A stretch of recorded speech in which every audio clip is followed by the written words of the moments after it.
talk of five-dimensional beauty philosophy. The first one is Nourish. The workshop around Nourish has already been done in our last webinar. If you are interested in knowing more about how foods create your beauty, you can just go to our YouTube channel and just go and listen back to the video out there. So precisely this is what Swarasya is all about and what we are trying to bring on board. So we have giveaway also for you all. Thank you for joining, and we would really want to appreciate you all for joining. There are some rules for participation. Most importantly, please keep your cameras on, because only those who keep their cameras on will be eligible for to be chosen as giveaway takers. So the giveaway will be based on the answers that you share with us about your experience in the workshop. So you can share your workshop at the end, or as we proceed in the workshop, whatever takeaways that you experience, you can just keep sharing in the chat box that that's open to you. But this is the best answers that we get, we will be choosing the giveaways. We will also be looking for any topics on beauty that you would want to listen from us in the future, is what we would also want you to share your thoughts on that, because of course we have a lot of topics to share in future workshops, but when it comes from you, considering what kind of skin beauty concerns that you're facing, that gives us some direction on what we should be talking about. And then we'll be choosing 2 lucky winners who would be getting a chance to win my book and one of our ancient skincare products called Sumukha. Okay, so again, as we move on to the workshop, let me just create a base for you all. What exactly, when we talk of these 5 dimensions, what is it all about? So Swarasya talks of beauty, our beauty philosophy is based on these 5 dimensions. We call these 5 dimensions as Nourish, body work, emotions, self-realization, and energy. So our previous 2 workshops have already been done, as I mentioned. You can go and listen to them on our YouTube channel. Today's workshop is about dimension number 2, which is body work. Rest of the dimensions I'm not going to talk about right now, because we will be further conducting workshops on these dimensions as well, so that you get a deep-rooted idea how your emotions, how you connect with yourself, and how your energy levels ultimately culminate into any kind of skin issues, aging issues that you have been experiencing for a long time. Okay, before we move on, this is where we are. Your outer dimensions, what is the state of your skin, what is the state of your hair, what is the state of your weight, all depends on, so that is something that is a manifestation of what is going on inside, right? So what shows on the outside, we are generally stuck at the level of understanding our beauty just at the outside, and we are just doing efforts to beautify ourselves from the outside. If you look at the modern beauty care or skincare trends, it is all about, if you have some acne issues or skin issues, ultimately it is about looking for a solution, which is maybe a derma solution or a best cream that can help you deal with your acne, or some anti-aging wrinkle cream that can help you deal with your wrinkles or aging issues. We are stuck at that level, but what is it that is deep rooted that has actually caused this is what we are going to talk about from the body work perspective. Of course, there are 5 dimensions to it, but today we are going to talk about the body work dimension. So ideally, from the deepmost perspective, it is the innermost aspect. What is happening at the deep level of your body is what fuels your beauty on the outside. This might sound very cryptic as of now, but as we proceed through the workshop, and if you listen to our previous workshops also, all these concepts will start to become very clear to you. Okay, coming to body work, which is the topic for us today. Okay. So when we look at body work and the areas of work for us, so we just talk of workout from the body work perspective. Movement or flow is what we define it as under Swarasya. Why? Because workout is a very narrow term. Movement and flow is the ebb of life. That's how nature designed us, and that's why we prefer to choose the word movement and flow. Of course, we are going deeper into it as we proceed in the workshop. But precisely, there are 4 dimensions to this. The first one is movement and flow. The second one is self-care. Third one is skincare, and fourth one is sleep, because nothing exists in isolation. If there is a day, there's a night. If there is activity, there also has to be a rest. So when we think of body work, we are always stuck in a movement mode, in an activity mode, in an do more mode. We go to gym, we'll spend 2 hours, 3 hours just working out, without realizing that is it helping us or is it causing harm to us, and do we need that kind of a rest also to balance out the level of activity do with our workout sessions. So we are talking of all these concepts, but that's where we start from. Okay, so where are we today? I guess a lot of us can relate to what this screen talks about. Body work we do today as a part of our self-maintenance. What is our motive behind it? Either we want to maintain ourselves, or maybe we are going overweight and our healthcare practitioners told us to maintain ourselves from health perspective, of course. Or there could be some other reason, like maybe you are just very fond of exercising. That's the reason you are into any kind of workout practice.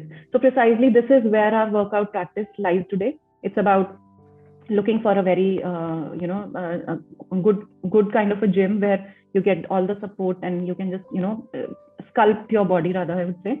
Then once you're done with the workout, then you need, of course, the modern world has made us believe that kind of protein we need to maintain ourselves. And ultimately, when our protein needs are not able to be fulfilled right, then we move on to the supplements. I will not get into the food part in detail right now. For this part of it, from the food perspective, please go and listen to our YouTube video on Nourish, because there's a lot of detail covered in that workshop. But the whole idea is, I'm trying to create a scenario that this is where we are stuck today. We are looking for a workout place, looking for good amount of protein, and when we are not fulfilled, then we are looking for supplements, and this becomes a vicious cycle. That's where we are stuck today. Why we are doing it? We want to lose weight, or we want to build muscles for an attractive appearance, or we want a lean body or a toned body, or it could also be because of health reasons. Maybe because after a certain age, specifically after in your in or after your 40s, there is a need for weight training and supporting your body, because that's where the decline of the body starts to happen really faster. And then it could also be out of obsessiveness. Like we come across a lot of clients also who are just obsessed about workout. There is no need, but they just have to do it. And lastly, it could also be because your physicians may have recommended you some workout for your health concerns, which is absolutely okay. We are not going against it. What we are trying to understand here is, where is your limit? So when I talk of all these concepts, please take it from the perspective of, we are not saying this is not right. We are saying this is absolutely right. But we are saying that we should know what is our limit, and what is right for us. So when you are informed, when you know, okay, this specific kind of a workout is going to give me this kind of result, and this is what I'm wanting, you are in a very well position to make out what kind of workout or body work would you want to choose for yourself. So this workshop gives you that flexibility. So ultimately, for a lot of people either into fitness or any kind of fitness activity, it could be Zumba or aerobics or gymming or outdoor body work, we often see people, by the time they're done with their workout, they're completely burn out. I guess a lot of us can relate to this. Is this what our workout should be? Is something that you should be looking into, because our body has certain limits. It's supposed to be in balance. When we create a burnout for ourselves, is it anyways helping us? Is what we are trying to understand here, okay? But and another important thing to know here is, probably if you are exercising or working out to an extent of burning out yourself, be very, very sure you are inviting your age very, very faster. How is what we will be discussing in the workshop later. Okay, so what happens when you get into a mindless body work kind of a pattern? When I say mindless body work, why we use the term mindless body work? Because body work is important. What we are talking of here is mindless body work. When you do not understand whether or not your body is capable of taking control of that kind of workout that you've chosen for yourself, or does your body have that kind of energy where you can spend 2 to 3 hours in gymming, or is your body fulfilled enough with nutrition to be able to take that kind of a stress that exercising creates? When you are not aware of all these factors, that's what we called mindless body work. Okay, what happens is, any kind of activity that you do, whether it be a strenuous activity or gymming, even yoga, okay, do create some kind of stress on the body. And when body is under stress, these are the 4 factors that get created inside the body, that ultimately, if not taken control of, in few years could take you towards very faster aging. So what are these 4 factors? Free radicals, it's lactic acid buildup in muscles, it's inflammation in your whole body, and the inflexibility. So again, this is one thing that I believe we all can relate to. Somebody who's a hardcore gymmer for a very long time, we can see that their body becomes very stiff. They move like a zombie. They do not have enough flexibility to move their body up, front and back, sideways. So of course they have muscles, but it's like a zombie walking with heavy muscles. So that is the kind of structure that extra exercise or getting too much into protein or doing more than what is required for you can give to you. Not initially, of course. Initially, definitely you will enjoy the kind of body you're wanting. Over time, with that kind of activity, you will become a moving you probably will become a moving zombie if you're overdoing your exercising. So what are free radicals? Before we understand what are free radicals, just be very aware, free radicals ultimately create a lot of inflammation, and that inflammation ultimately converts into aging. So how this entire cycle happens is, just look at the apple on the screen. The right side of the apple is very clean and clear, so just related to very clean skin or a very smooth kind of a skin texture that you may be having. And on the left, you see it's an oxidized kind of apple structure, all those brown spots. So relate this kind of a structure to wrinkling or pigmentation or any kind of damage that you see happening to your skin. What is this happening? What is happening is free radicals get produced inside the body. So when we say free radicals, these are being produced by host of factors. It is not only body work or extra exercise that is giving you free radicals. Through the day, the kind of food choices that we are doing. So again, I would reiterate, if you would want to go deeper into what kind of foods are we talking about for these that cause aging, you will have to listen to our previous workshop. But I'll not get into the food detail of it. I'll specifically stick to how body work is causing free radicals. But just to create that base for you, free radicals are being created by the foods that we are consuming, by the kind of skincare products that we are using, by the kind of exercising regimes that we are following, by the kind of environment that we are living, by shallow breathing practices. So everything wrong that we are doing in our daily routine ultimately is dragging us towards creation of free radicals. What these free radicals at the deep level do, they damage the cell membrane. So when we say these damage the cell membrane, so we have something called DNA at the deeper levels of our cells. So if we are made up of trillions of cells, we have trillions of DNA present in each and every cell out there. So what is happening is, when free radicals are being produced, these go and damage the DNA. Now, when DNA gets damaged, this is the kickstart or the beginning of rapid aging inside the body. Now, this rapid aging is not only related to skin aging. Skin aging is just showing what is happening inside the body, which means if you have a lot of wrinkles, if you have a lot of pigmentation, if acne is happening to you, if fast aging is happening to you, if you're losing a lot of hair, it is an indication that free radical damage is at the peak inside your body. When that free radical damage is at the peak, it does not mean that only your skin is getting damaged. Your skin is showing or appearing to be, seen to be damaged. Why? Because internally, slowly, gradually, your cells are being damaged. Because your cells are getting damaged, your tissues are getting damaged. Because your tissues are getting damaged, the optimal functioning capacity of your organs is getting damaged. Your systems are not able to perform properly. When I say systems, your circulatory system, your respiratory system, your lymphatic system, these are getting compromised. And ultimately, because the internal machinery is not right, internally, the factors which make us beautiful on the outside are slowly getting to dry up, are slowly getting to get contracted. Ultimately, it's manifesting on skin as showing up as what you see on the left side of the screen on the apple.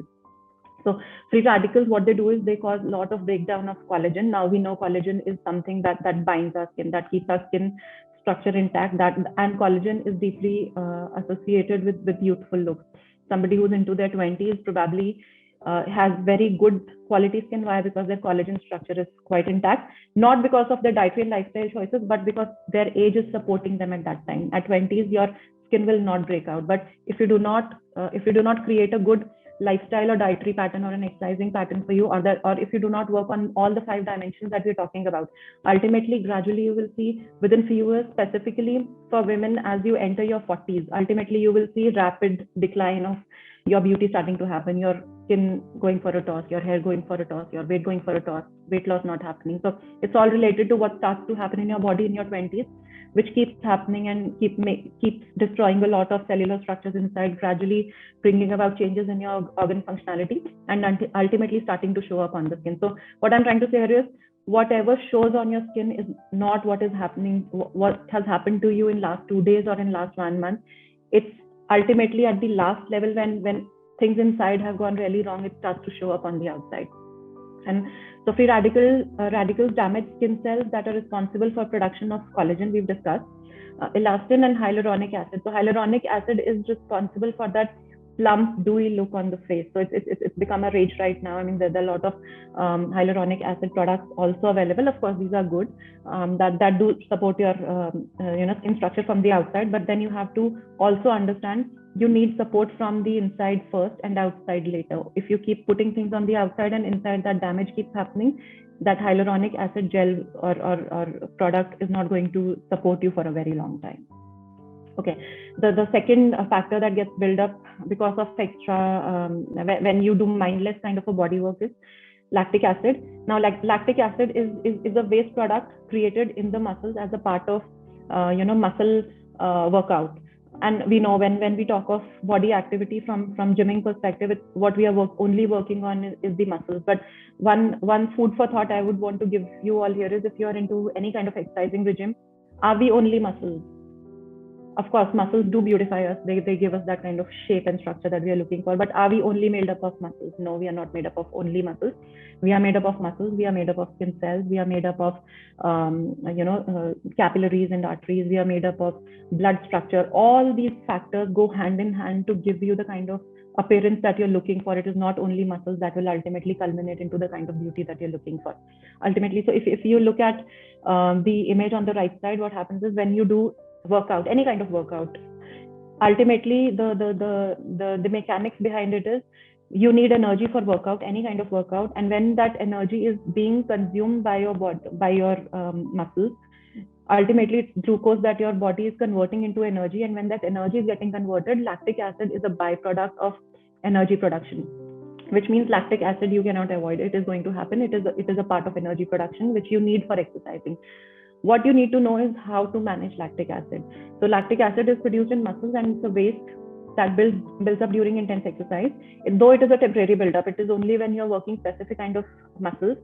It ultimately, if you do not know how to handle lactic acid after your strenuous workout, that lactic acid stays in the muscles and doesn't flush out. When it stays is where, if any one of you ever experiences muscle soreness or inflexibility or muscle pain or cramping, is an indication that lactic acid is still stuck in the muscles. It's not flushed out. Ultimately, it's a toxin for the body. It's a toxin for the muscle. Ultimately, it will start destruction of cells, including skin cells. This will not happen in a day or two. This is a long-term pattern. So what we're talking of, if you're exercising in your 20s and 30s, probably you will be at the peak of, or the best of what you can look and feel. It is only when you start hitting your later years is where all these implications will start to show up from the skin perspective. But from the feeling perspective, from the body perspective, of course, muscle soreness, inflexibility, muscle pain is something that you immediately experience. So now you know when this you're experiencing all these factors is probably because lactic acid release is not happening. Scientifically, of course, it is known that lactic acid buildup in muscles causes discomfort. It may also give you, it may make you unsleepy, and it does happen. When somebody gets into workout as a novice, there are times when you're not able to sleep when you do a lot of extra activity. You may feel tired after your workout. You may also feel weak. So this is all what scientifically we are told or is public. If you get deeper into yogic sciences, you will come to know that yoga has always considered lactic acid buildup in muscles as super aging waste of the muscles. And that is the reason, if you see, of course, there are much bigger reasons why yoga, there is a specific way how yoga is done. But from the scientific perspective, yoga does know that if we follow a specific kind of exercising pattern, we can very well control lactic acid. We'll be talking of all these concepts later. So just to give you a quick tip, if you are into gymming or if you're into extra kind of strenuous exercising, we are not saying that you stop it. It is much required. Please do it. But don't make it a mindless activity. One. Secondly, just and know your limits. And thirdly, we know if it is a muscular work that you're doing, lactic acid is going to happen. What are you supposed to do after you are done with your workout? Do not leave your workout place before stretching and relaxing. When you stretch and when you release your body, when you open up your body, that is where the flush out, and as and when the muscles get relaxed after contraction is where the lactic acid flows out of the body. This is one big mistake that we generally do. We do our exercising, we go to gym, we do a strenuous kind of exercise. We do not spend time for stretching and relaxing. We just come back and get back onto activity again. This is where lactic acid keeps in there in the muscles. And of course, enough water is very important, because for any kind of waste to be out of the body, you need water to flush it out. Okay, so why yoga is anti-aging? Okay, so some of the reasons, of course, we'll be talking of all these reasons in a little detail, but just to quickly talk about it. In yoga, the movements are slow and controlled. Yoga does support your muscles, but yoga is not a muscular activity per se. Like gymming is specifically a muscular activity. Yoga is not a muscular activity. Yoga is always done in synchronization with the breath. When breath goes in and your muscles are used to a level where they're supposed to, all those waste materials which are produced out of extra need of the body for energy are not produced that way, because your body is not consuming that amount of energy which is required at the time of extra or strenuous exercise that you do. Stress is not on movement and muscle. So in yoga, we do not have focus on if you look at the new forms of yoga, which are like power yoga or vinyasa style yoga, and all these yoga forms, of course, these are movement related, and these are good. I'm not denying on that. These are definitely good. But if you go back to the traditional forms of yoga, traditional form of yoga was never about movement. It was about getting into a pose or an asana and just staying there, maybe for a minute or 2 minutes or 3 minutes, and just staying there. So when you're not using your muscles, your body's need to pull out extra energy is not there. When energy is not being pulled out, lactic acid is not being produced. So that's the simple science behind it. And of course, if you look at the pattern of yoga, when you get into yoga, you of course do first get into warm up, and then you do a series of circulatory practices. Then you get into main yoga practices or specific asanas that you want to practice, which could be either vinyasa style, or could be just hatha style, which is like just getting into a posture and being there. And once you're done with all that, even if you're tired, you give ample time for your body to relax, to breathe deep, and to spend some time on meditation. That is where the lactic acid produced, even if at all if it is produced, gets a chance to get out of the body, which means yoga keeps negating whatever gets built up as and when it gets built up, because of the way it is practiced, because of the way it came up. Okay, just to give you a quick differentiation between how yoga is anti-aging and exercise may be aging for you if you do not manage it well. Yoga helps develop muscles, evenly increasing flexibility. We know that. In exercise, the focus is on increasing muscle mass, which means when you're constantly contracting and expanding your muscles, putting extra focus on your muscles, of course, you're building muscles. But in the whole process, what you're also doing is you're decreasing the muscle length and flexibility. And that's the reason, if you remember, I just mentioned somebody who's into a very strenuous kind of fitness regime, ultimately, probably, after a few years may walk like a zombie, because that flexibility factor probably is gone. Yoga is also an energy efficient activity because of the way it is structured and done. Yoga gives you more energy, and exercise can be energy depleting. We know after you're done with the workout, you're done for the day. You need some time to kind of revive back your energy. But after a good yoga session practiced in a certain way, it will have probably similar kind of results from your body perspective if you're more or less maintained. But this is a huge difference between energy efficient and energy depleting, because if you're energy deficient, which happens because of exercising, a lot of internal functionality goes for a toss. That is super aging, which we will of course talk in the later, when we talk of the beauty systems in the session today. Okay, so body is relaxed and body requirement is reduced in asana, because if this is only if you are doing static asanas, not into a lot of with vinyasa kind of a movement, or constantly getting into power yoga kind of practices. And if you look at exercise, it strains muscles, it increases the speed of circulation. The rapid the speed of circulation, the rapid your aging is going to be. So that's a very simple formula. If I have to give you one takeaway from the session, as soon as you feel your heartbeat is going up and circulation is up on a constant basis, we do need it. I'm not denying on that. I mean, some part of the day or early morning, you definitely need to speed up that circulation, because when that circulation goes up, the detoxification process of the body goes up. So it is required to a certain extent, very much required. But if your body is constantly in a speeded up circulation mode, it creates a lot of pressure on your entire body, including your blood vessels. That is the super speed aging mode that you're living into. So workload on respiratory system is reduced in yoga, whereas oxygen usage gets increased in exercise. Why this happens? Because in yoga, when you get into a posture, and if you mindfully observe yourself, you will realize that your breathing becomes calmer, it becomes deeper, it becomes really, that shallow breathing pattern is gone, which may be a consistent pattern in exercising. One, why? Because we do not give extra focus on exercise, on breathing patterns during exercise. One. Secondly, by nature, strenuous exercising demands a lot of energy. When you need a lot of energy, your breathing, generally gets faster. So it is the technique that is to be blamed for that. Yoga reduces cortisol linked to faster aging and inflammation. So this is about hormones. I'll talk of it in a little detail later. But just for now, just try to understand, yoga does have a very soothing effect on your hormonal system, and one of the hormones which is produced as a part of a stress mechanism, which is cortisol, takes you very fast towards aging, which yoga has the power to control. But when you do exercise, as a part of inherent process of how exercising goes, cortisol production increases, which means quick results definitely you will get, but this, what we're talking of from the aging perspective, is from the long-term perspective. 10 years later, 15 years later, what is going to happen? Your aging will be way faster if your exercising regime is way too strenuous, without any relaxation, without any deep breathing practices, without any control on that lactic acid buildup that is happening because of your exercising needs. Then yoga promotes balanced state of mind. This is related to how mind creates beauty. This is one topic that we will be covering in our future workshops when we talk of emotions and beauty. So I'll not get into detail about this, but just for your information, just understand, if your state of mind is not balanced, ultimately a lot is showing on your face. Exercise produces a lot of lactic acid, which we have just discussed is highly aging.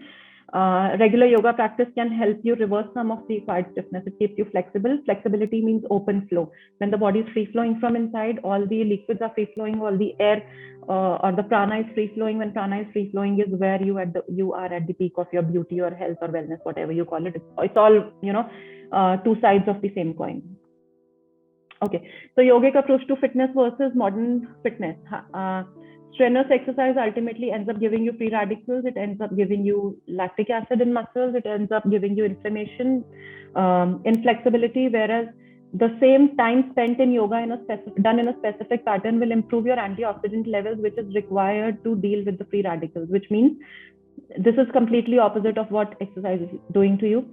Then you have relaxed muscles, because when you have relaxed muscles, ultimately that lactic acid buildup is controlled, because of which you are saving yourself from that aging by not producing that much of lactic acid. Your breath work heals inflammation. Inflammation is very highly aging. We'll talk of it later. And then flexible spine, agelessness. If you go into Ayurveda or yogic sciences, there is just one definition of anti-aging. It's about flexible spine. Specifically in yoga, they just say anti-aging is equal to flexible spine. Okay. So now this is a very different perspective. This is the cream of the whole session. Just try to understand this very nicely. We just know our beauty from the skin perspective. This is what we spend our entire life doing, beautifying our skin, finding that one solution that just gives that radiance out on the skin or face or body, whatever. Which are the systems which are working in the back end to give your skin the kind of skin or hair or weight that you're looking for? All these systems that we have studied till date, as digestive system or respiratory system or hormonal system, nervous system, lymphatic system, circulatory system, are also your beauty systems. Let's understand how. Okay, so when you talk of digestion and beauty, somebody into Ayurveda very well knows that beauty begins in the gut. 98% of your, rather 96% of your, not just beauty, but your health and wellness lies in your gut. So if your digestive system is working at its peak, it would be rare that you would be having any kind of weight issues or skin issues or hair issues. Why is it so? Very quickly, beauty and radiance and clear skin and optimal weight is dependent upon nutrients. We know that our skin is made up of certain nutrients. Now, the only processing unit inside the body that processes or extracts these nutrients out of our food and supplies it to our skin is our digestive system, which extracts the nutrients, and ultimately after extraction, it kind of mixes that extract or the essence into the blood. This blood passes through the body altogether and passes on those molecules of nutrients to each and every each and every cell inside the body, which means if we have trillions of cells, our blood has a connection, trillions of connection to each and every cell, passing on that minute dot of blood to each and every cell, which is food for that cell. That is where what your cell needs is getting in, from not just nutrition but also oxygen. And that's why respiratory system is also your beauty organ, beauty system. When in the cell, that nutrition, that very good quality nutrition reaches your cell along with the molecule of oxygen. What gets created inside your cell is the magic, is what culminates into that beautiful skin or that lustrous good hair or that controlled weight that you're looking for. So Ayurveda mentions that nourished cells with pure blood for youthfulness, vitality, and radiance. How does that happen? That pure blood will happen when you look into your foods. Again, for the food part, of course, you can refer to a previous workshop, but the very first, and that is the reason digestive system is the very first organ or the beauty system of the body. Why? Because the first level of beauty requirements are coming from our food, which digestive system is working on. And what is digestive system dependent upon to work nicely? It is dependent upon the choices of food. It is dependent upon what time do you eat, what is your eating pattern, what are your eating timings, what are your eating habits, what do you choose to eat, what are your food combinations, is your hydrochloric acid or your Agni, which Ayurveda calls it as Agni, is at its peak to be able to burn and extract those nutrients out of the body. So this is again a very deep-rooted topic. We will be doing a separate workshop on that. But this gives you a very broad idea that if you can work on your digestive system, is where you will start to see changes happening to your acne, to your wrinkles, to your pigmentation, to whatever you can, whatever skin or hair concerns that you are experiencing right now. Now, the second system of beauty is your respiratory system. This is one system which is I come from a yoga background, so I would say, of course, people do say that food is the first requirement for the body. From a yogic perspective, a yogi knows that before food you need breath, oxygen, or air, and at a subtle level we call it prana to fuel yourself. So this is a very broad concept, but if you look at it just from the beauty perspective, oxygen in the body is something that's way beyond. It's a solution for most chronic skin condition. And a very quick realization for you all on this: any one of you, if ever goes out for a jogging or is into some yogic practice, good yogic practice where you spend time sweating out yourself, and where your breathing practice really goes high, and then when you relax, that is the time you have the best skin through the whole day, because your body has just been oxygenated. So oxygenation or oxygen is the free of cost power beauty aid that you can we can call it like that. So breath is a super powerful free of cost tool and an opportunity every second for you to create beautiful skin from inside, because oxygen is also it alkalizes us. It kind of burns out acid inside the body. When we have a lot of acid inside the body, it shows up everywhere. It shows on the skin, it shows in the health conditions, it shows in our digestive distress, it shows as arthritis, it shows as heart disease. So the base of every kind of lifestyle health concern starts with toxicity starting to build up inside the body, and too much of acid inside the body is huge toxicity. So breathing is our only source of absorbing prana. So this is the subtle side of breathing. Yogic sciences and Ayurveda talks of this concept of oxygen more from the pranic perspective, because there's a very deep understanding of this concept. But I guess for us, it's important to know that ultimately it is about breathing well and taking oxygen in. For those of you interested in getting to know more about prana, we will be doing another workshop on that, but that would be more from the yogic perspective. So, okay, coming back to oxygen. In the absence of proper oxygenation, each cell remains deprived of oxygen, much required to produce energy. So, if you are eating very well, best foods on earth, but if your breath is not proper, if you are a shallow breather, if you do not have oxygen inside the body, that good food or the best food on earth becomes poison inside the body, because your body cannot process or break out that best food until it has oxygen inside, because cells work with two molecules, one molecule of nutrient and one molecule of oxygen. This leads to early deterioration of the body. So if your body is not oxygenated well, it leads to deterioration of body cells and ultimately creates a lot of inflammation inside the body. And deep breathing works at metabolic level, keeps your cellular health vibrant. And this is what I just talked about. Like when you go out for a good run outside, and when you come back, you are at the peak of your radiant self from the inside. Why? Because you have just filled yourself with oxygen. Okay, so before we move further, there's this 4-7-8 breathing practice. If anyone would want to practice this, maybe I can just give you a clue, and as I say, you can just experience this in practice. So 4 is the you breathe in for a count of 4, like 1. So you just take a deep breath in, count till a count of 4. 1, 2, 3, 4, and stop for the count of 7. So just hold that breath in for a count of 7. 1, 2, 3, 4, 5, 6, 7. Now release very slowly to a count of 8. It is almost the double time you're taking to release than the time you took for inhaling. 1, 2, 3, 4, 5, 6, 7, 8. So any one of you, if you did that practice, just try to follow that practice for about 5 minutes. You will immediately feel very, very recharged. What did this practice do to you? This practice, one, increased, at the very first level, prepared you for deep oxygenation. How?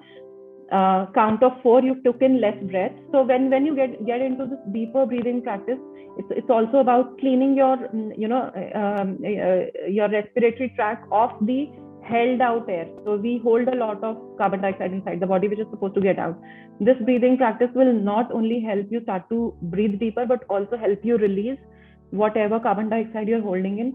Carbon dioxide is super aging. Like if you know somebody in your circle who has a very sedentary kind of a lifestyle, who doesn't move much, and specifically your older generations, who immediately start to show up a lot of signs of those deep wrinkles and sagging kind of a skin. Probably if you look at their lifestyle, you will come to know that they are very shallow breathers. Probably they're holding a lot of carbon dioxide in their body. So 4-7-8 breathing practice is a very beautifying and health building practice. So maybe you can just make a part of your lifestyle. Okay, your hormones and beauty. A slight disturbance in your hormones can change everything from your weight to your skin condition to pigmentation to whatever skin conditions that you can think of. How does that happen? So there are various hormones that are circulating inside the body. We know that we have a lot of hormones working for different purposes, but very at a layman language, if we have to understand what are hormones. Hormones are basically, it works like something like an internal postal system. So you get some message from the external stimuli which you sense, like for example whatever you're listening to me right now in the session. Okay, how is it getting inside your brain and how your body is absorbing it? The sound that is getting produced is being sensed by your body. Those signals are being passed on to your brain, and your brain is processing it and telling your body that this is happening, or maybe telling your senses that this is what you understand out of what we are speaking, what I'm speaking right now. This entire process from your brain to the specific part of the body where you understand what is happening, or so supposedly you have to move your hand. So when you're moving your hand, that movement is just an action, is a manifestation of some signal being passed from your brain to your hand to move. And similarly, if you get that acne, if you get those wrinkles, if you get that any kind of beauty concerns, ultimately something is being manipulated at the brain level, being passed on to those specific beauty systems which are not functioning right, and ultimately because they're not understanding the information right, they are producing something which is not required for your beauty or skin. Just also when I kind of talk about beauty and skin, relate all these things to beauty and skin, this is at the surface level. This also means the same concepts are equally applicable to your health and wellness also, but we are just talking of what is happening outside when this entire system is not functioning fine. So keep a very broader outlook to whatever we are discussing right now. So what happens is your brain did not get that signal right. Now, what is it that your brain uses to pass on that signal to that specific system to tell it that this is what you're supposed to do? It is your hormones. So hormones act like a postal system. It is something like a letter sent by your brain to that specific system telling it behave like this. It's a piece of code. The message that your system gets is how it behaves. So if you got an acne because something, your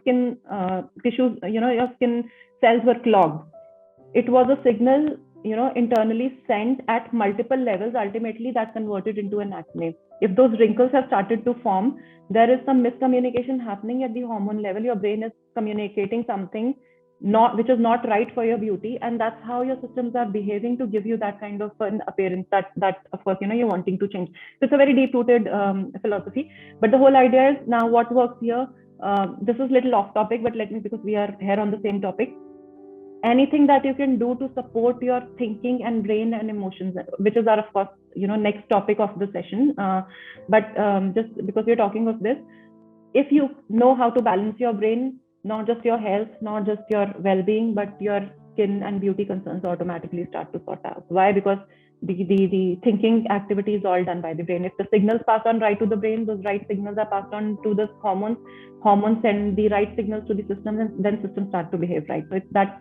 deep-rooted cycle going on. But some of the hormones which are very deeply associated with how your appearance gets affected in the longer run, estrogen, which is the female hormone.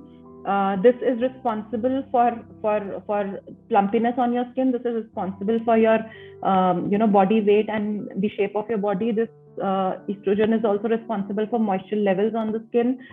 So precisely, this is the beauty hormone. Okay, this hormone in our early years, say till by 30s, it's very well maintained. Naturally, we are not doing anything about it because our bodies, we are at the peak of our reproductive health. When reproductive health is good, estrogen is more or less balanced. That is the reason in our 30s we look and feel very good. It is only when we start to hit late 30s and early 40s or mid 40s, we drastically start to see, 5 years, 10 years, till 5 or 10 years, my skin was very good. I don't know what immediately started to happen. What is happening is that decline is happening at the hormone level, and this decline is a part of aging. We cannot stop it. It is how humans have been designed to evolve over time. The only thing that we can do is we can delay it, and the delay process is beautiful. The delay process is all about eating right. It is all about living right. It is about your lifestyle. It is about the thought patterns that you carry. Everything, those 5 dimensions of beauty that we're talking about, is where everything is coming and merging here.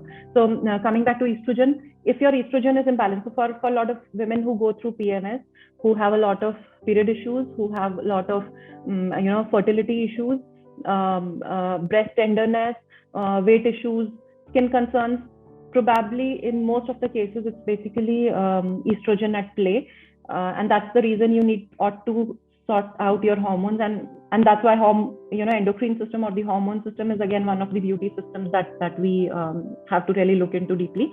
After 40, the female reproduction system starts to slow down. That's where we start to see a lot of aging issues starting to happen to us. This is the time, like if you took care of yourself in your 20s very nicely, 40s is the time you need to double up your efforts, not just from the skincare perspective, but from eating right perspective, but from the perspective of getting into right kind of exercising, and definitely doing it, getting into some weight training, because that's where you start to lose out muscle mass also. Getting into some kind of meditative practices. Why? Because the more soothed down your brain is, the better signaling, and the better signaling, the better appearance you will have. Now, the second hormone that is also deeply connected to your appearance is cortisol. Now, this is a stress hormone. This is produced when we are under stress. And when I say under stress, it is any kind of stress. For example, you have to cook something, say for example, okay, and you are not very fond of cooking, but you have to do it. Like if we consider today's time, the stress that builds up with just a thought of cooking something, if at all it happens to you, is also stress for the body. So anything that constricts you, that contracts you, is a stress for you. It could be anything. It could be a thought. It could be an activity. It could be your personal nature. It could be any trigger from the outside. Anything. And that is where our 4th dimension, which we talk of as self-realization, comes into the picture. The session will happen later, of course, but The whole idea is the more you're connected with yourself, the more you you're mindful about yourself, the more you are in a better condition to help yourself, not just from health perspective, but you have a lot of control on your appearance when once you become aware of your emotions, and you become self-aware. Coming back to cortisol, what it does is it produces, if it is produced in excess, cortisol is going to happen again. It's a very normal part of our of human existence. It definitely will happen. The only thing we need to know is we need to know that we have to work towards its excess production. If we can do that, we are well sorted, because excess production of cortisol, what it does is it hampers the functioning of digestive system, it hampers the functioning of the flow of blood inside the body, and circulatory system and digestive systems are the systems which are directly connected to our skin cells. So if skin cells are not getting nutrition through the right circulation of blood, ultimately your skin, you do whatever best anti-acne treatment, best salon treatment, it's not going to work. Why? Because what it needs from the inside is not, it's not being provided with that kind of an input. So when you control cortisol, automatically you keep your digestive system working well, you keep your circulation well. That circulation well and digestion well ultimately will provide skin cells the nutrients it wants, and that's where that radiance and plump or whatever, the radiance that you're looking for the inside automatically will happen to you. And excessively oily skin and facial hair overgrowth has its roots in testosterone imbalance. This is precisely a male hormone, but males do have female hormones, females do have male hormones. So, but the quantity varies. So in females, of course, females hormones are on a higher side, and in males hormones are on a higher side. Testosterone, even females, and that's the reason somebody who has a lot of facial hair, who has a very manly kind of a voice, who showcases certain manly traits, is because their testosterone levels are maybe higher, it is imbalanced. So this is where, again, if you have those kind of appearance tendencies, in that case, again, hormonal system becomes your peak beauty system that you need to work on. Okay, how is nervous system connected to beauty? We've already discussed it, but I'll just make a connect here. We just discussed how brain passes on the signals, right? Now, what is it that passes those signals to the brain? So this is a step before, like whatever I'm speaking, you are grasping, and you are understanding, and then your actions, what you're supposed to do later. So whatever is being told to you right now, your senses are, your ears are hearing it.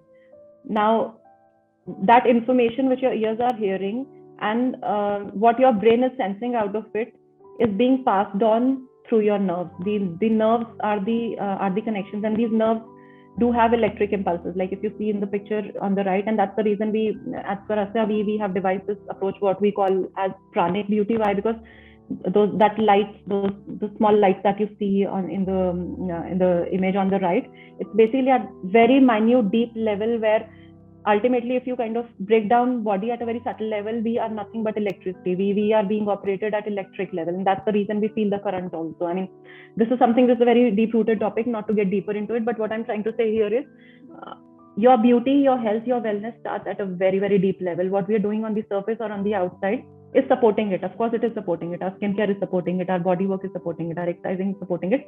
Only if we are doing it right. If we are supporting what is happening at all the beauty system level, only then. If we are overusing our beauty systems by doing something on the outside, then it's just a peace of mind that we are helping ourselves, because these systems which are supposed to beautify us on the outside are under a lot of pressure, and we don't want that. So how nervous system gives you that, spoils your appearance.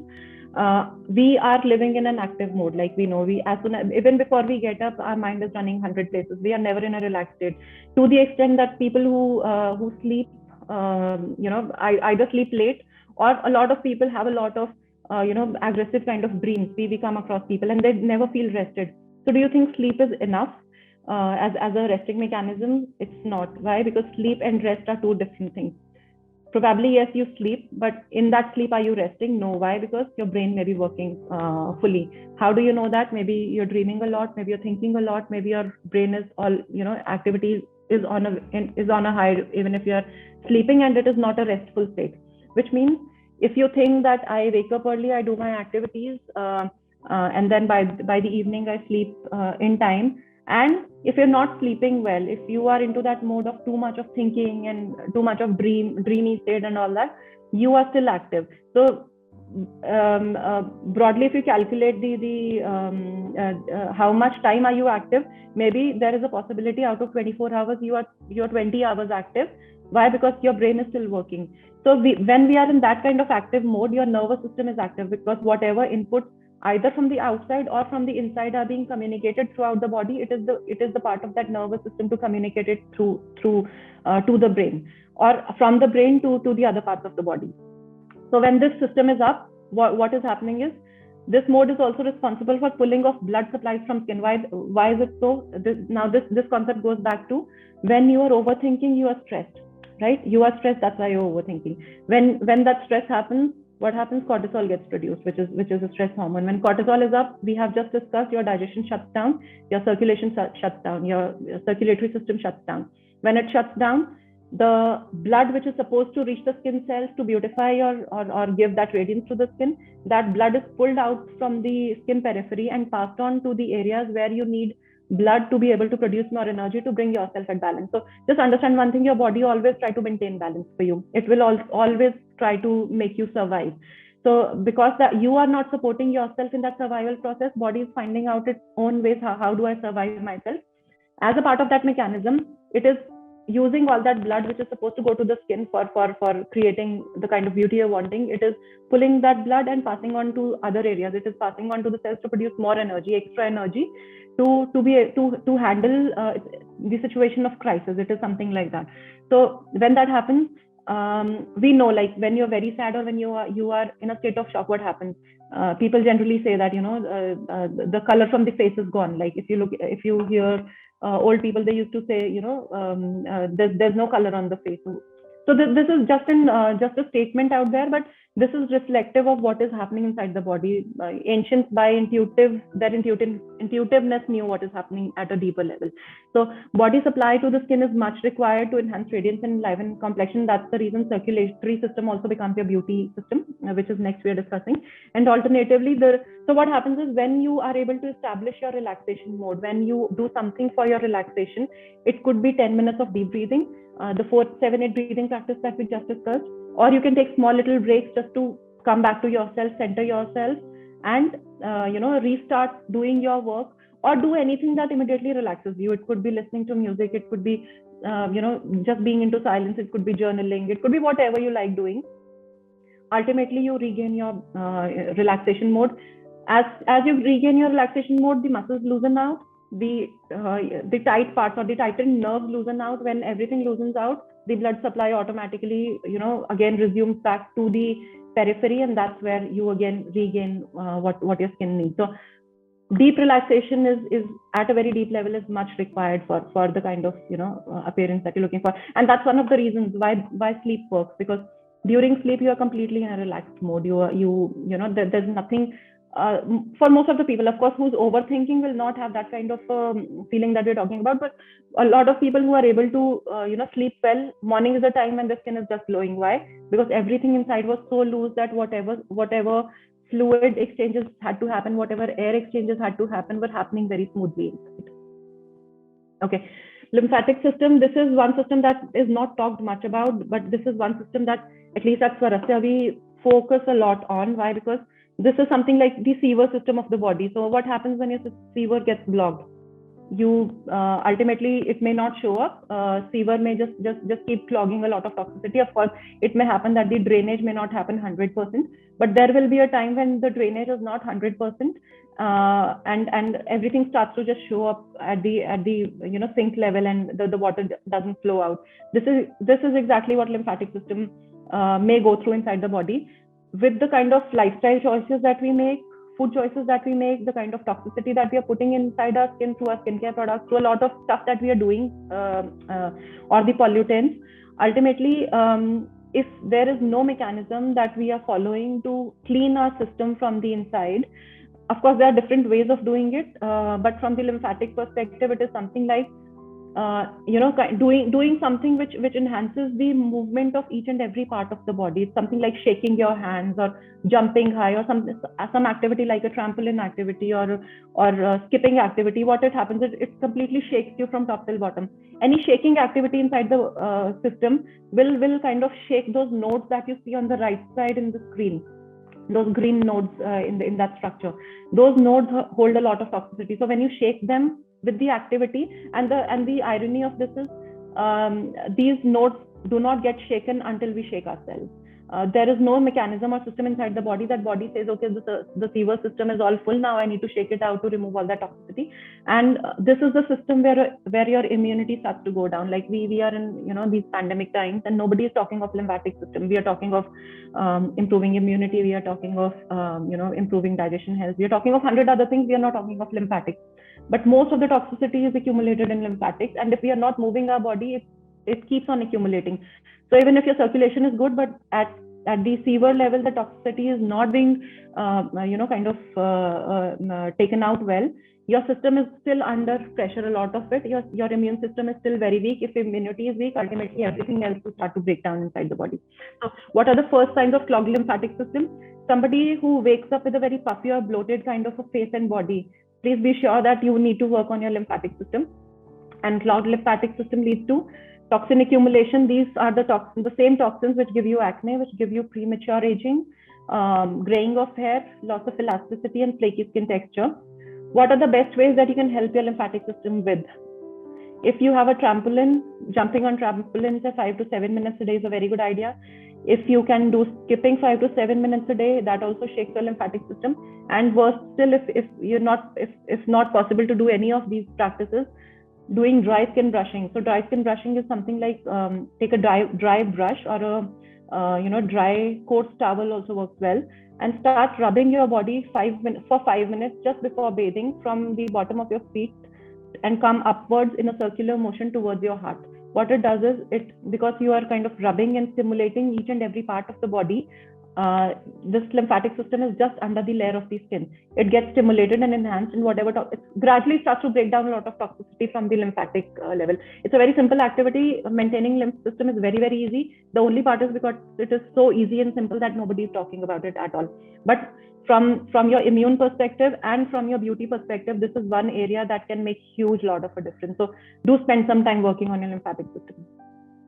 And lastly, your last system of your beauty is the circulatory system. We have talked a lot about it, but just to reiterate, blood quality is the marker of what skin quality you have. Somebody who has a very rosy kind of a complexion does have that. Why? Because the circulation towards the skin or the face is really nice.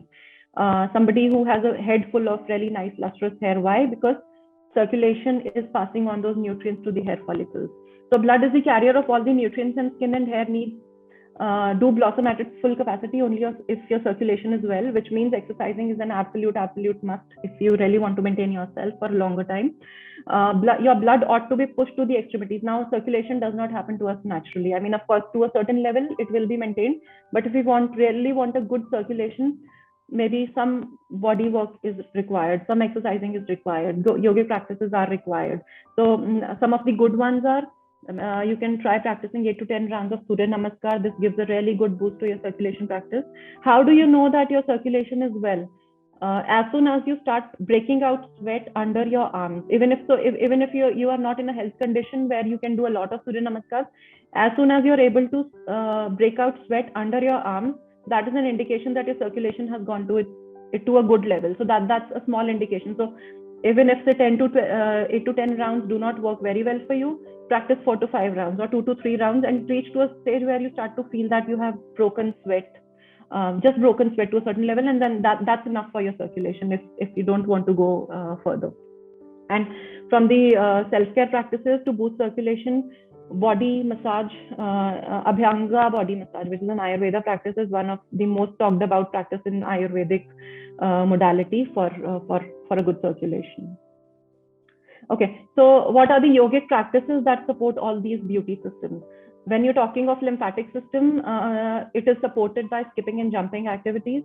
When you're talking of circulatory system, it is supported by Surya Namaskar practice and other kind of cardio practices. So if you are not into yogic practices, maybe any cardio practice, of course, in limits, you should be knowing your limits, is a good way of supporting your circulatory system. Your hormonal system and nervous system is supported by inversions. Inversions are something like when your heart is above your head. So when your head is down or legs are up, something like a head pose, or even Padahastasana pose, or mountain pose, where your head goes down and your heart comes up. So getting into inversions. Then your meditation practices, which soothe down your nervous system, because of which hormonal system also starts to balance out. Digestive system, spinal twists are something like the image that you see on the extreme right. Those spinal twists where you twist your waistline to kind of give internal abdominal massage is a good practice for your digestive system.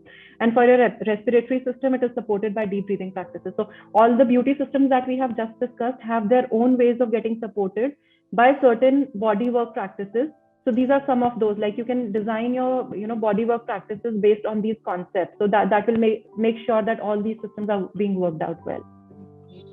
Okay, so this was about from the exercising perspective, but as we said, body work is not just about fitness and exercise. It is way beyond that. What all is a part of it. So we cannot cover it. It's a very vast topic, but in this workshop we've just tried to give you an idea about what all body work is all about. So we are just covering some very root level basics of this, but this is very vast and deep. Of course, we'll be doing a lot of workshops around these concepts individually, but just try to grasp the concepts. Fitness is just, or exercising is just one part of body work. Another part is self-care. Now self-care is majorly about how do you take care of yourself. From the exercise perspective, we are working on our muscles, we are working on these systems through yogic practices. What are we doing for our senses? What are we doing anything for our eyes? Are we doing anything for our nose? Because these senses have a huge role to play. Of course, their beauty is one thing, but from functioning perspective, these are something that make us experience the world. Like through our eyes, we experience the world. Through our nose, we experience the world. So these senses is where we experience the world. Are we doing anything about it? So I guess Ayurveda is the deepmost science that talks of self-care practices. Some of the good ones are self-massage, Abhyanga massage that we just discussed, which what it does is it moisturizes skin. Of course, from the outside it beautifies. We know body massage is good for us. But what it does at the deeper level, it enhances circulation. We have just understood how circulation is your beauty system. It improves lymphatic function, and lymphatics we've also tried to understand how it makes a difference to your appearance. And it reduces daily stress, which means it also impacts your nervous system. When stress is related to your nervous system, so if you're able to take control of your stress, nervous system automatically starts to balance out. When daily oil practice becomes a part of your daily habit, gradually you will see your skin will age much lesser than people who are not into daily massaging practice. The only condition here is the kind of oils that you use should be really pure. Why? Because your skin is semi-porous. Whatever you apply on the skin, quite a part of it gets absorbed into your bloodstream.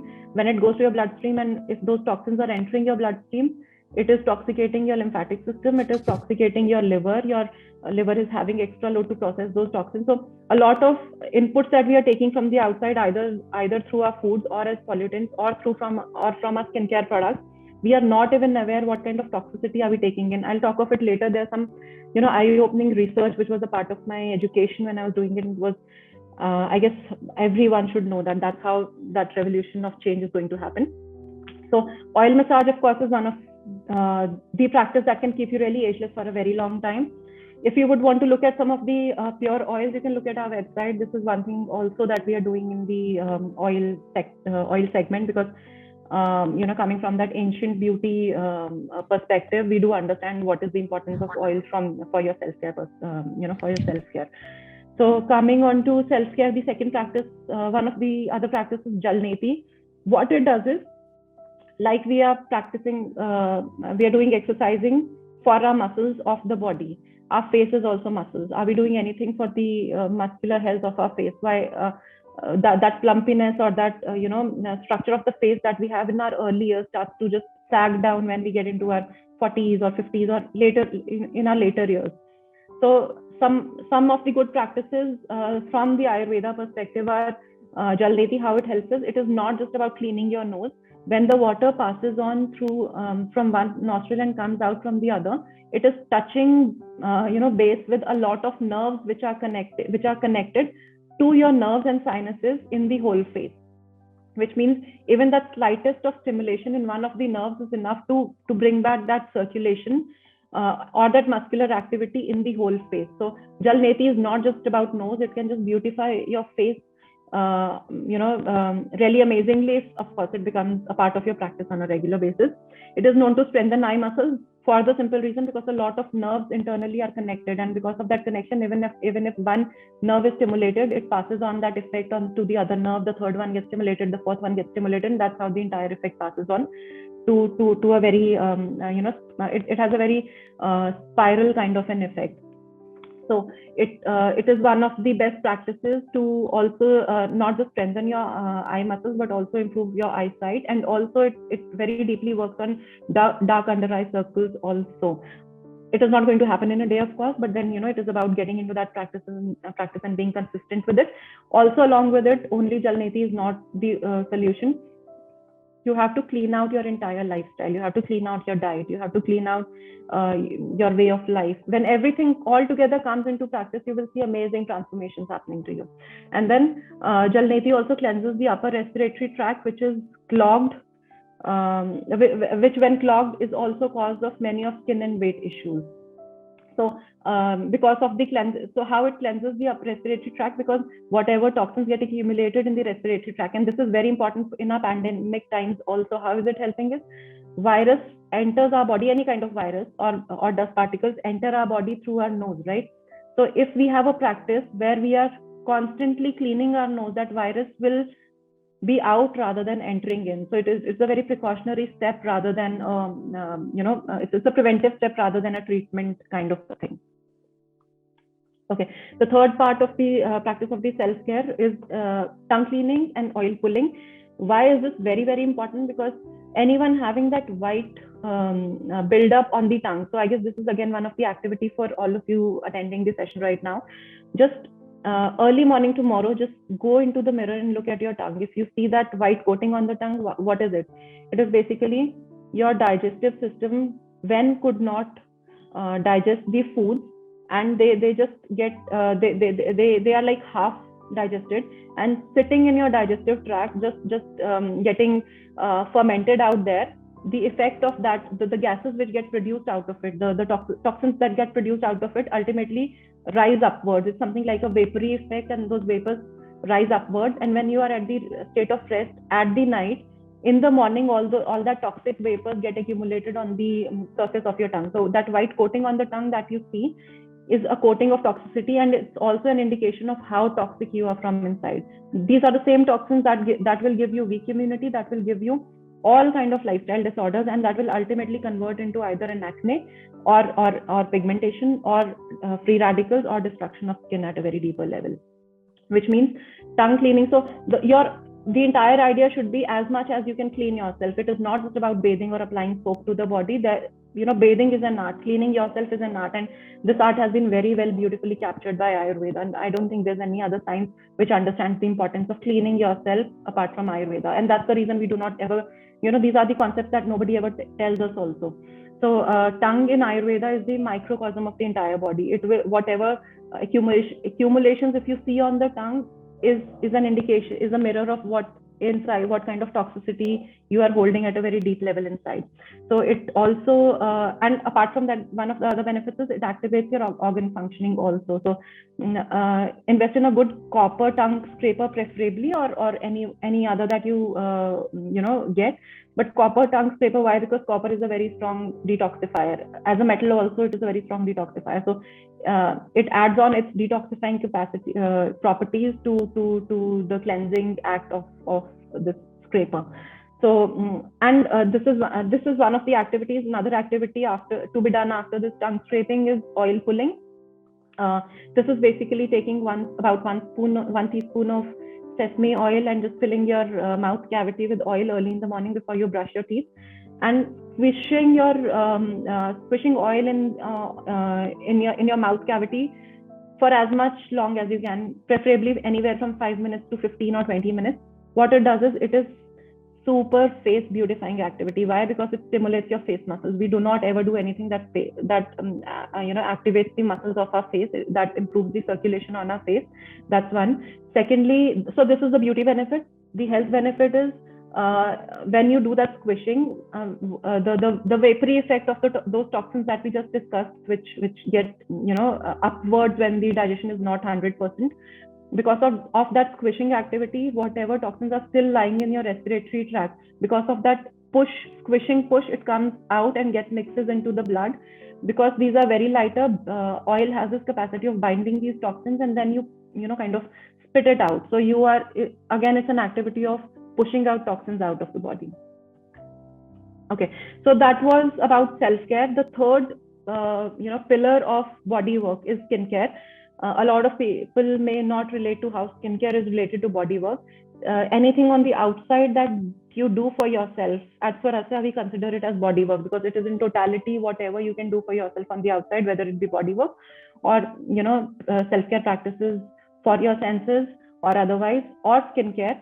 Now, before we move on further, this is coming from my studies, which is a very research based statistics, and these statistics are I suppose these would be somewhere around 7 to 8 years old. I don't know, the numbers may have gone up right now, but this is what, when I was studying, I came to know. An average 16-year-old American girl is exposed to 167 hormone mimicking chemicals in a day in the US, and India is catching up, because the use of the kind of spread of skincare products and household products and chemical products that we want for our kids and for ourselves ultimately is loading our body with a lot of toxins. 167 toxins, and these toxins are hormone mimicking. I'll talk them later, but as of now, just keep these facts in mind. Puberty rate in India has come down from 14 to 16 years to 8 to 10 years. A lot of young girls are getting their periods in their in the age range of the 8 to 10 years. What is the impact? Like, we take it very easily, but what is the impact? Because of the kind of food that we are consuming, I would highly recommend, please listen to our Nourish workshop, which is there on our YouTube channel. There we talk in detail about how foods impact. But the whole idea is, when you look at the puberty rate coming down for Indian girls, and of course girls all across the world, what is happening is we are either doing something from the food perspective, or from the self-care perspective, or from the skincare perspective, or from the environmental perspective, or from the lifestyle perspective, which is creating an up and down of female hormones inside the body, specific estrogen that we just discussed in the previous slide. When the estrogen in the body goes up, it fast forwards the reproductive process inside the body. So estrogen is responsible for so it is not only estrogen, it is a interplay of 3-4 different hormones: estrogen, progesterone, all these hormones coming together. But primarily, the up and down of estrogen, when it happens, it automatically induces puberty in young girls.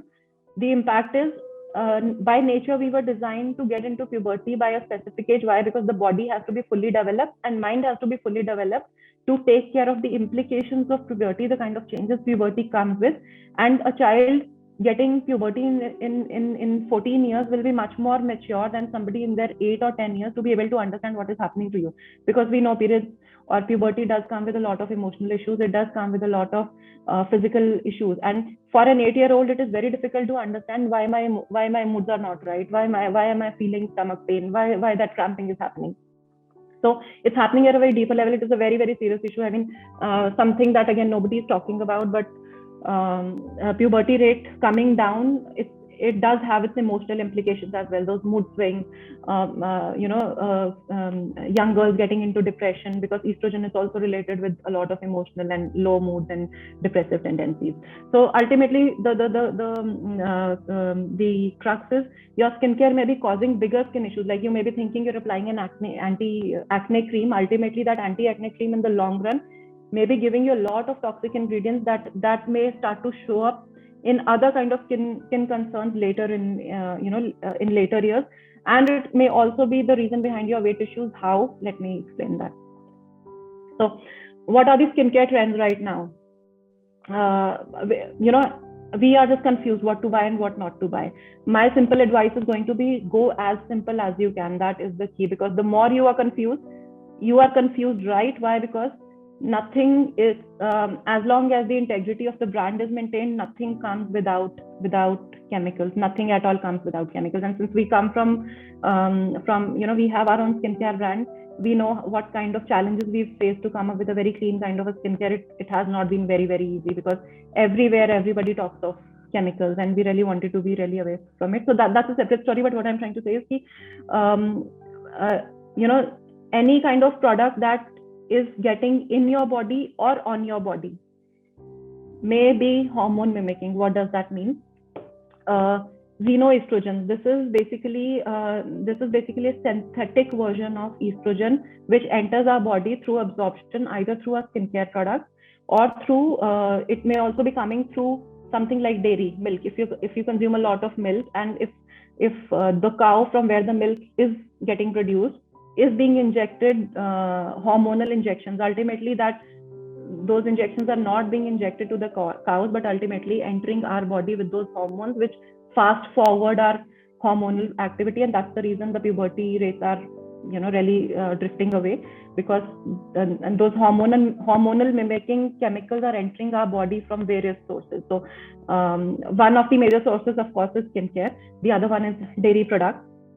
So xenoestrogens are a group of endocrine disrupting chemicals that mimic your body's natural hormone estrogen. So what happens is, when the estrogen from the outside gets into your body, your own body's capability of making that estrogen function right inside the body, one, goes down.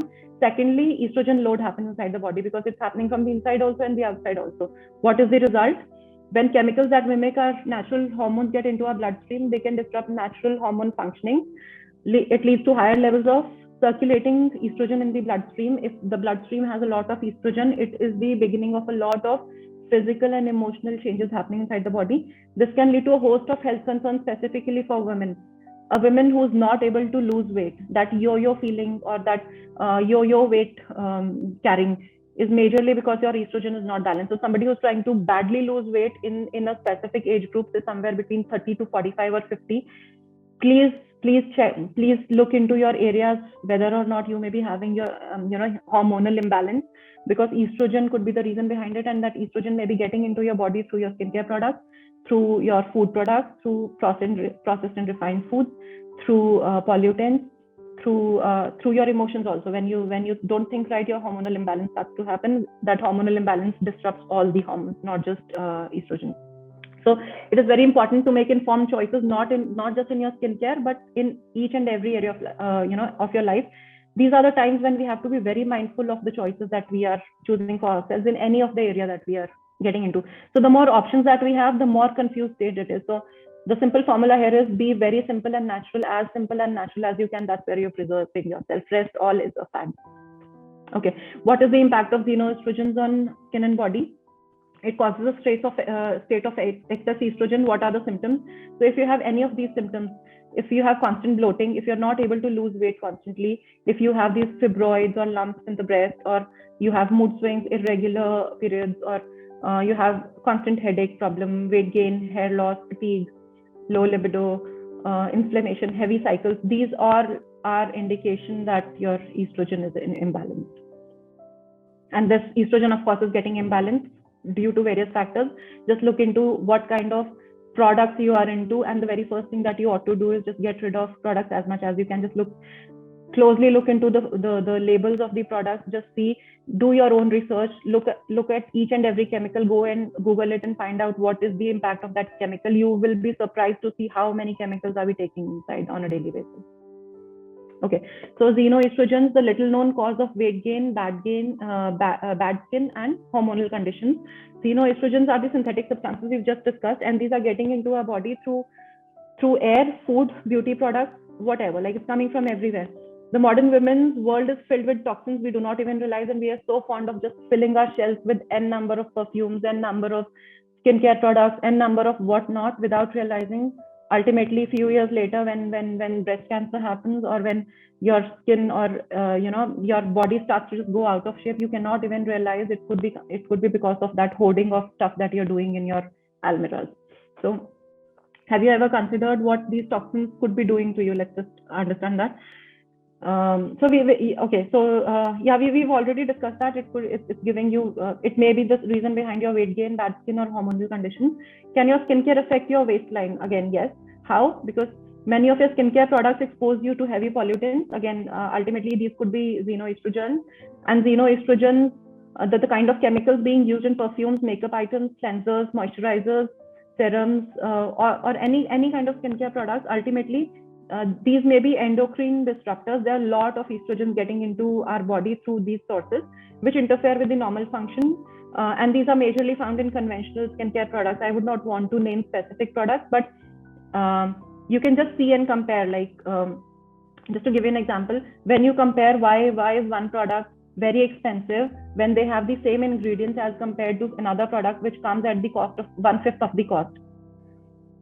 Just try, don't go by the cost, also try to understand what is it different. Maybe the product which is a little higher is more on the clean side, and the product on a cheaper product comes packed with all these pollutants, which is giving us all these problems, because these chemicals are really cost effective, and that's why a lot of companies are just banking on them, just producing such kind of skincare products. One of them, these endocrine disruptors, xenoestrogens, mimic the natural estrogen activity of the body, which is a sex hormone. These trick our cell receptors. So what they do is they kind of confuse our cell receptors and cause hormonal imbalance.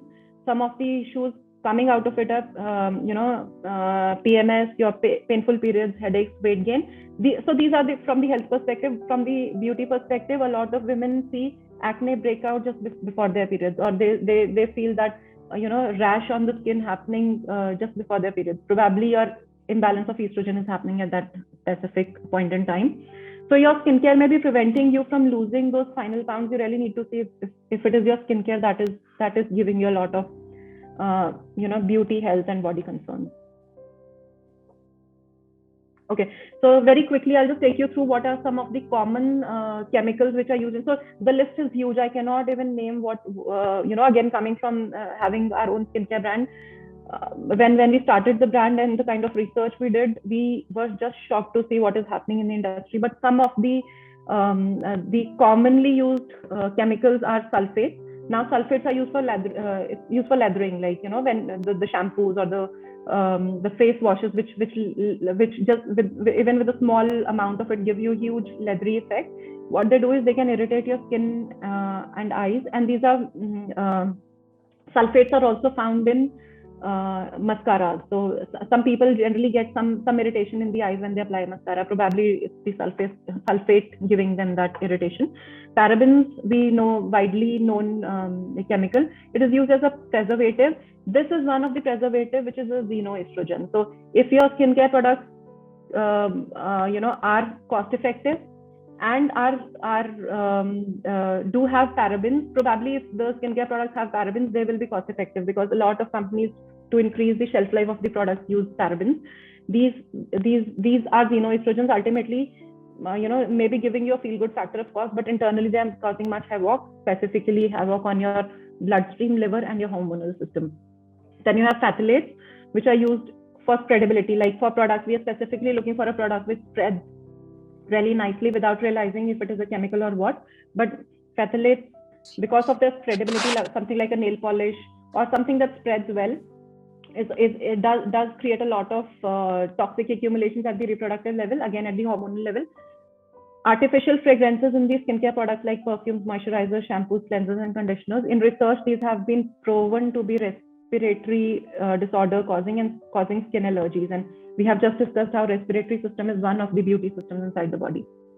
And then you have lead, which is again a known toxin, which is very widely found in a lot of brands of lipsticks, eyeliners, and foundations. It is a very heavy metal, and heavy metal is one of the biggest upcoming reasons for a lot of up till few years back, we were aware of lifestyle disorders, right?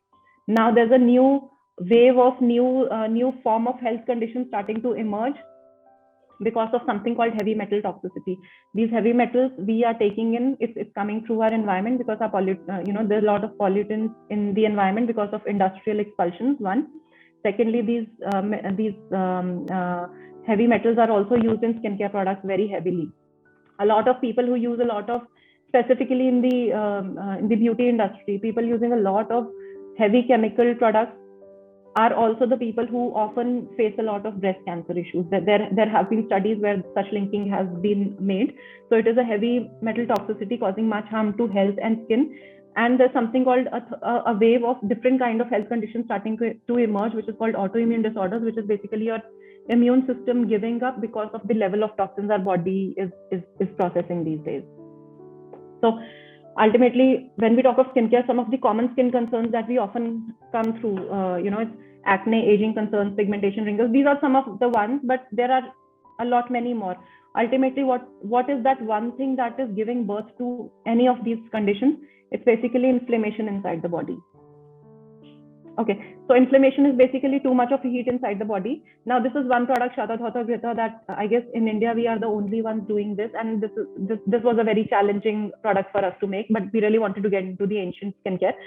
What is this product? This is basically, Shatadhata Grita is nothing but 100 times washed ghee. So which means ghee is washed 100 times in a copper vessel, and because of the process, the way it is done, because of the process, it becomes a cream one. Secondly, and because it is done in a copper vessel, copper is very highly detoxifying and it is very cooling in nature. So the properties of copper get, as a part of washing, gets mixed with the properties of copper and ghee get mixed up to create something like a very anti-inflammatory kind of product.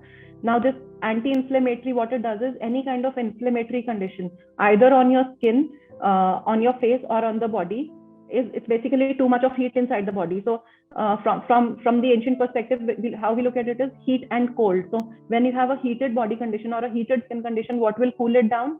Anything cool will cool it down. So what is cool? We are not talking of cold water. Cold water does not have a cool nature. We are talking of things which have cool nature.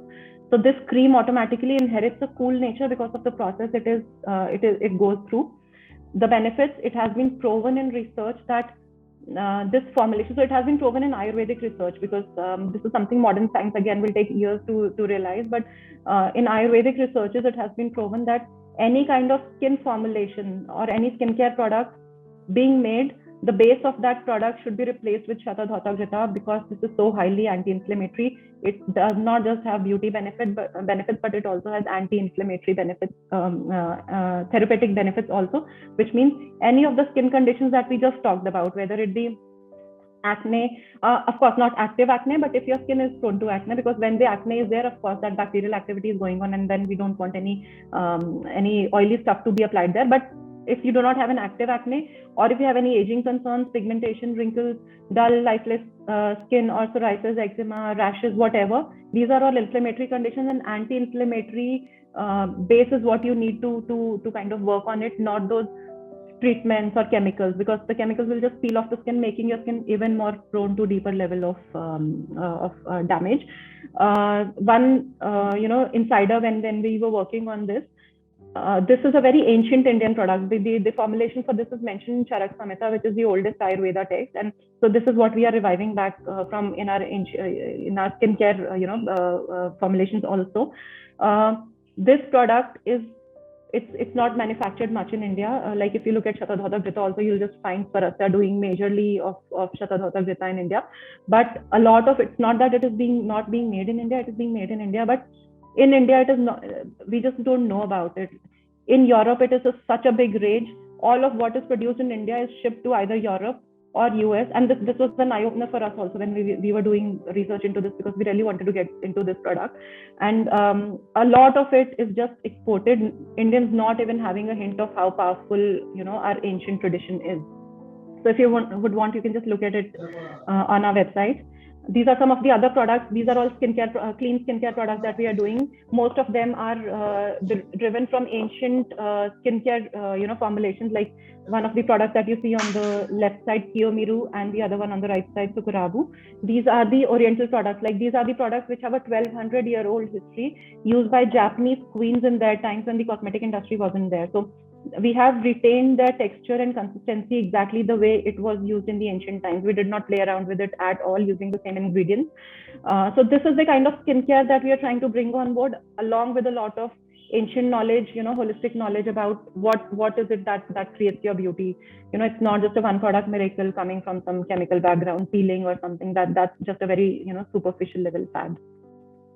Okay, and lastly, the last leg of body work is sleep. Beauty sleep. Why? Because whatever we've talked till date was all just about activity, being on the move, moving, exercising, and all that. That helps you at one level. What is equally required is once you're done with the activity and when you get into a deep state of rest, that is where the rejuvenation happens. So if you're just exercising or just moving throughout the day, even if you're having the best food, even if you're having the best exercising regime, and if you're not resting, do you see that your skin doesn't look very nice, or that radiance does not happen, and that dullness still stays back? Why is it so? Because the skin cell turnover only happens in a state of rest, and that's the reason beauty sleep is a must. So if you have burnt out yourself with body work or exercise, it is just the energy consumption that you've done, the burning part of cells that you've done. What will recreate those cells is the time when you are in a relaxed state. So sleep is the foundation of youth, as we know that, but it is not a myth. There is a science behind it.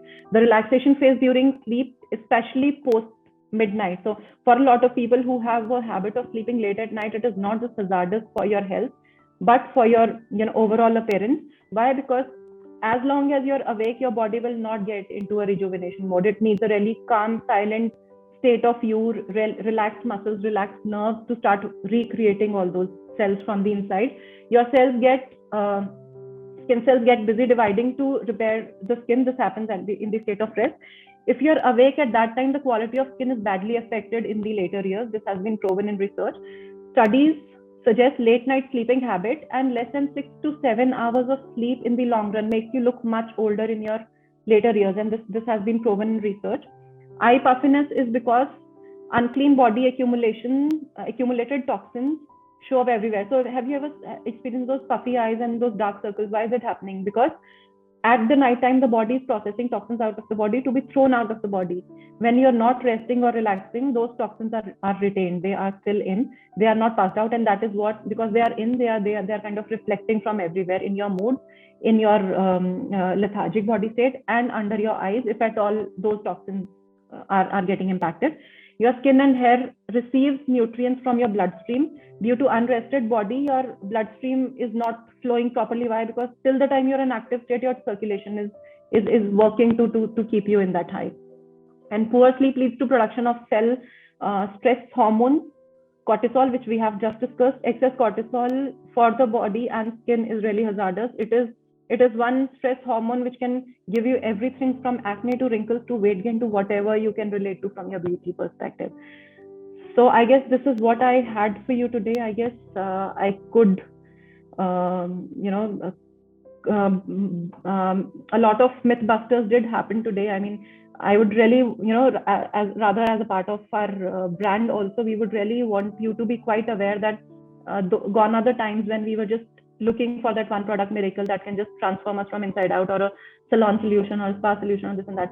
Your beauty is really something you have the power to recreate it, and it all happens from the inside. Of course, outside maintenance is very, very important, but the kind of choices that you make for your skincare will go a long way in determining what is happening inside also. And of course, because we are exposed to a lot of pollutants, you cannot give up outside care. It is much, much, much required. So this was about body work. We will be conducting sessions on other 3 dimensions, which is emotion, self-realization, and energy, which are again very, very interesting topics, and that's where you get connected to the deep-rooted aspects of yourself. We'll keep you informed of all the new sessions coming up, but yeah, I guess this is all that we had for today.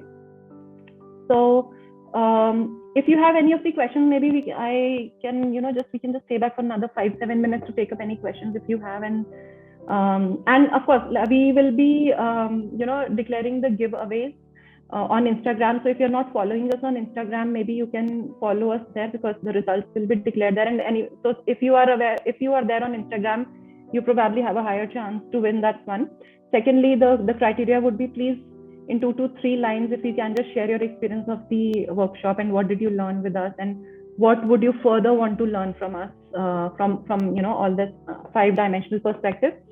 I would highly again recommend, please go through our Nourish workshop also. It was also equally informative. and all the other sessions that we have done previously, because that will give you a lot of insight into how all the dimensions are so closely connected. So, okay, one of the questions is how to work on estrogen levels after 40. Okay, so this is a very, again, it's a very holistic, deep-rooted topic. We will soon be conducting a workshop on that, but very quickly to give you an idea on that, after 40 is the time when you need to be really aware and look into your kitchen. The very first thing, what kind of foods are you consuming? Because we know estrogen gets high into our body when we are very high on dairy. So dairy is the first food that I would kind of recommend you all to look into, and if you can just eliminate or go low on, because of those estrogen, those hormonal injections being injected to the cows, it's ultimately entering our body and doing a lot of play around in our body. So that's one. Secondly, look into your skincare products that we have already discussed. Please get rid of any of these skincare products. Do your own research, look into the chemicals that you find on the skincare products, and Google it, and just be aware yourself. I guess that's the biggest key. Thirdly, definitely do get into exercising, because after 40, specifically weight training is an absolute must. If you're not moving, even if you're having the best foods, even if you're having the best skincare products, clean skincare products, everything, but if the movement is not there, the muscles start to get sluggish, the body functioning, that those systems, the beauty organs that we are discussing, the function systems, they start to get sluggish. If they are sluggish, even if you're having the best foods, the processing is not happening, right? So that cycle starts to happen back again. So just look into and plus also look into your emotions. If you have this tendency of getting into lows deeply, get into some breath work, get into some meditative practices. Just try to bring yourself on balance. So these will go a long way in balancing your estrogen levels in 40s. How does sugar affect our skin? Okay, so sugar, sugar is very highly inflammatory. It is very, very highly inflammatory. If we talk of sugar energetics, like we know, when sugar, we all eat sweets. Like in the past, of course, I have given up on a lot of sweets, but in the past, even I used to have a lot of sweets. Any kind of rasagulla, like if you ever had, and if you keep that sweet liquid of that sweet for a few days, how does it happen? It becomes very sticky, right? So this is what sugar does inside our body. Like this is how our yoga teacher also used to tell us, like, why give up on sugar? Why? Because sugar will kind of create too much of stickiness inside the body from an energetic perspective. It will start to stick, because internal organs and capillaries are very, very, very tender organs. So that tenderness starts to get stuck with the toxicity, starts to attract a lot of toxins, and start to build up a lot of toxicity around those specific parts of the body. That's from the energetic perspective, but from the physical perspective, it is very, or biological perspective, it is very highly inflammatory. When inflammation happens inside the body, it's an indication of too much of heating conditions. Acne is a heating condition. Eczema, psoriasis is a heating condition. Your rashes is a heating condition. Pigmentation is happening because your body has a lot of heat. So precisely 80 to 90% of skin conditions that you're experiencing are probably because of high inflammation inside the body. So, okay. So I hope you have shared your experiences with us. We will just give you another 2 minutes to share if you have anything else. And if you have any questions, we would highly recommend you can just go and look into our website. We have a section on our website where we entertain your questions, and from there we'll pick up the questions and answer all of these questions from all the perspectives, from food perspective, from lifestyle perspective, from bodywork perspective. We'll be answering all, relating everything to beauty, how it impacts beauty. You can look this section under, I guess it's the third menu on our website. Expand it. You will see a section called Good Question. Just enter your question there. We will receive your question and we'll answer it back and put it back on the website. So we will be having a repository of all the answers of the questions that you may be having.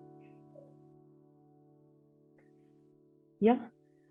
So, okay, great. So I guess we can wind up the session now. You can visit us on Instagram, because the results will be declared there, and try to follow us, because we are soon coming up with a lot of conversations around the same topic from the experts as well. So we are also tying up with a lot of experts from different sectors, discussing how different aspects are related to beauty. So it would be really an eye-opening kind of a platform for you all. And do listen to our previous workshops also on our YouTube channel. You will be able to relate much to what we've discussed today as well. Okay, and one last thing before we wind up, in case you're not able to submit the questions on our website, please feel free to drop your questions to us in our email, or you can also drop us questions on our Instagram messenger also. So anywhere we get the question, we will be converting these questions either into blogs or videos or whatever, so you will be having better understanding to your questions. Yeah, great. So yeah, thank you so much. I guess we're done with the session. We can now wind up.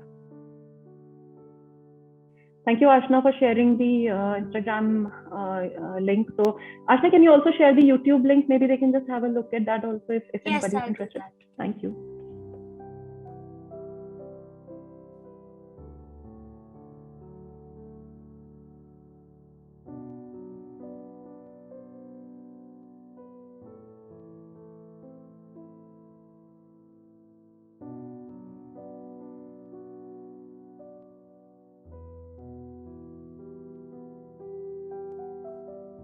So, one last thing, if you would be interested in re-listening to the session, we will be sharing the recording of the session in your mails also. So your mails could also be, you could just check your junk folders also in case you don't get a mail from us by tomorrow.